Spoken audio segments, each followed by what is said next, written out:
Since early 2024, over 244,000 technology professionals in the United States have walked out of office buildings. Amazon is cutting hundreds of jobs. Tesla has laid off thousands of employees. Google has announced another round of layoffs. Layoffs in technology just keep coming. The latest, Google cutting hundreds of jobs. Some carrying cardboard boxes, others just their car keys, knowing they wouldn't be coming back. The numbers tell a brutal story. Meta eliminated 11,000 positions in a single stroke. Google and Salesforce wielded similar axes. In just the first 5 months of 2025, another 74,000 layoffs were recorded, a 35% increase compared with the same period last year. But here's the twist nobody saw coming. Programming jobs, the supposed future-proof career path, contracted by 27% between 2022 and 2024. Average salaries? Down 12% across the board. So where did 250,000 highly skilled workers disappear to? The answer reads like a medical examiner's report on the old tech economy and a birth certificate for something entirely new. Here's the first surprise. Only about 1 in 3 laid-off tech workers actually returned to another technology company.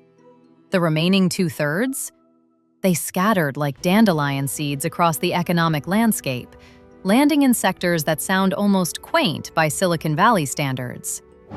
Finance absorbed roughly 10% of the displaced workforce, not because banks suddenly became cool, but because they desperately needed what these workers already knew: how to build fraud detection systems that actually work, how to architect trading algorithms that don't crash markets, how to shore up data security before the next breach makes headlines. Healthcare claimed another 6%, an industry experiencing its own quiet revolution. Abbott Labs alone hired over 200 technology professionals in 6 months and plans to add hundreds more.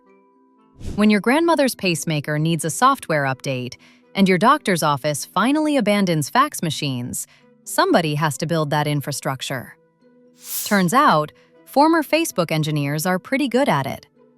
Consulting firms, the old guard of McKinsey, BCG, and their cousins, grabbed 8% of available talent. But that story deserves deeper examination, because consulting itself is being gutted and rebuilt from the inside out. Manufacturing and logistics became unexpected winners, pulling in workers who once optimized website load times to instead optimize warehouse robots and supply chain prediction models. The reality of modern manufacturing? It's basically a software company that happens to make physical things. Even government agencies, historically slow to compete for tech talent, started winning bidding wars. The Department of Defense, the Cybersecurity and Infrastructure Security Agency, various alphabet soup organizations, all ramped up hiring as cyber threats escalated from nuisance to national security crisis. For some workers, the trade-off was obvious: lower salary, higher purpose, better sleep at night. When asked on CNBC India whether there would be more job losses than job creation, Microsoft CEO Satya Nadella cut through the anxiety with a surprisingly optimistic take. Some of it is just adjustment. This is where the labor market adjusts. Take software development. The reality is there is a need for more software developers all over the economy, not just in the tech sector. If there's one sector getting quote-unquote more efficient, some of the labor force in that sector will disperse more broadly. He wasn't being callous, he was being accurate. The demand for software developers hasn't evaporated, it's metastasized throughout the entire economy. Every hospital system needs engineers now, every insurance company, every manufacturer. The concentration of tech talent in a handful of Silicon Valley giants was always artificial, a historical accident of the internet boom. What we're witnessing isn't collapse, it's diffusion. Think of it like this.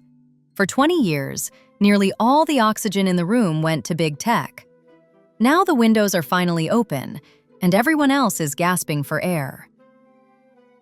When Sequoia Capital publishes its quarterly review, one data point keeps jumping out: a noticeable spike in founding teams with recent big tech experience. Many of these newly minted entrepreneurs didn't plan to start companies. Severance packages and savings accounts made the decision for them. Educational technology ventures multiplied.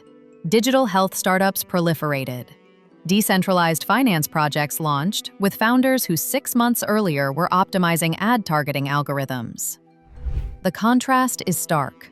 Companies that laid off workers to cut costs inadvertently seeded hundreds of potential competitors. If you made it this far in the video, please like and subscribe to the channel so we can continue to bring you quality content on the market. Early-stage startups became magnets for experienced talent suddenly available in bulk. Seed and Series A companies that previously couldn't compete with Google's compensation packages found themselves interviewing senior engineers, accomplished designers, and seasoned data scientists who just wanted something different. When the salary gap narrows and the stock options multiply, David can finally compete with Goliath. Freelancing platforms, Upwork, Fiverr, TopTal, and dozens of specialized alternatives reported surges in both supply and demand. For many workers, freelancing served as a bridge, a way to pay bills while figuring out the next move, or testing the waters of self-employment before diving in completely. The financial stability rarely matches a full-time role, but the flexibility lets people breathe while they rebuild. This represents something larger than individual career pivots. The tech ecosystem is fragmenting from a few massive gravity wells into hundreds of smaller orbits. More entrepreneurial, yes. Also more chaotic, more uncertain, more Darwinian. Traditional consulting built itself on a simple premise. Smart generalists who know nothing about your business will study it for 3 months and tell you what to do. McKinsey doubled its revenue between 2012 and 2024 by perfecting this model.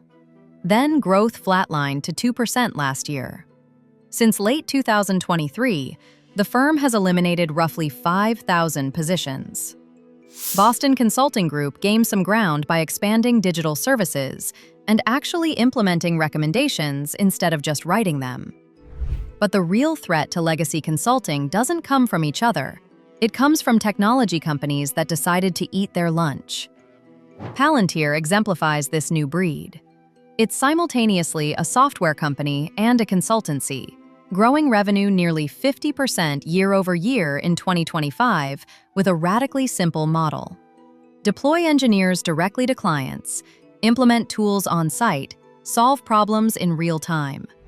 No strategy decks gathering dust. No handoff to the client's IT department.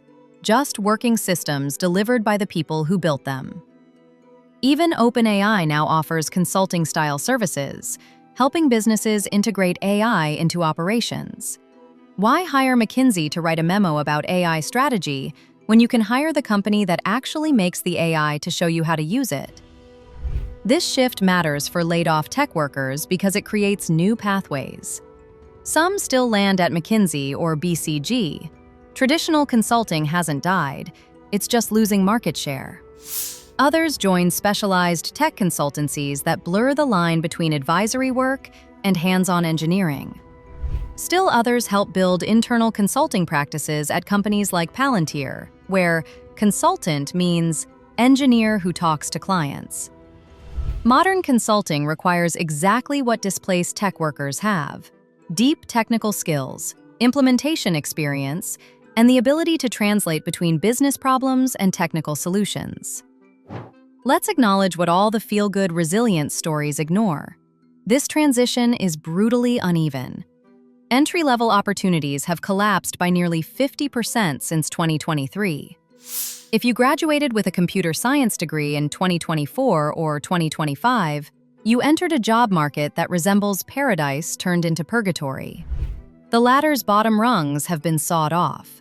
Women face significantly steeper obstacles re-entering the workforce compared to men. Mid-career workers, people with mortgages, kids in school, aging parents, can't as easily pivot to startups or take freelance gigs that pay half what they earned before. Geographic inequality deepens the divide. Senior specialists in San Francisco and New York can still command salaries upwards of $200,000. Similar roles in smaller metros might fetch $120,000 if you're lucky. The gap isn't narrowing, it's widening. Yet one trend cuts through all this noise. Demand for expertise in artificial intelligence, advanced automation, and sophisticated data analytics continues accelerating. Not in spite of the layoffs, because of them. Companies shed general software engineers while desperately hunting for AI specialists.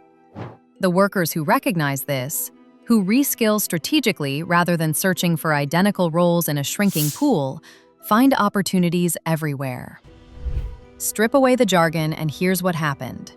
Tech expertise that was concentrated in a few massive companies has dispersed across the entire economy. Finance needs it, healthcare needs it, manufacturing needs it, government needs it, startups need it. Even consulting, reconstituted and reimagined, needs it. The shift isn't temporary. We're not going back to the 2021 hiring frenzy where companies competed for engineers like professional sports teams compete for draft picks. That era ended not because technology stopped mattering, but because it started mattering everywhere. The real story of the great tech exodus isn't destruction, it's transformation. Not the end of tech careers, but their multiplication across industries that desperately need exactly what these workers know how to build. The question for the 244,000 who already walked out, and the countless more who might follow, isn't whether opportunities exist. It's which path they'll take, how quickly they'll adapt, and whether they can let go of what the tech industry used to be to embrace what it's becoming. The map has been redrawn. Time to figure out where you want to go. At Market Media, your opinion matters to us. Share your story in the comments below. Don't forget to subscribe and like the video.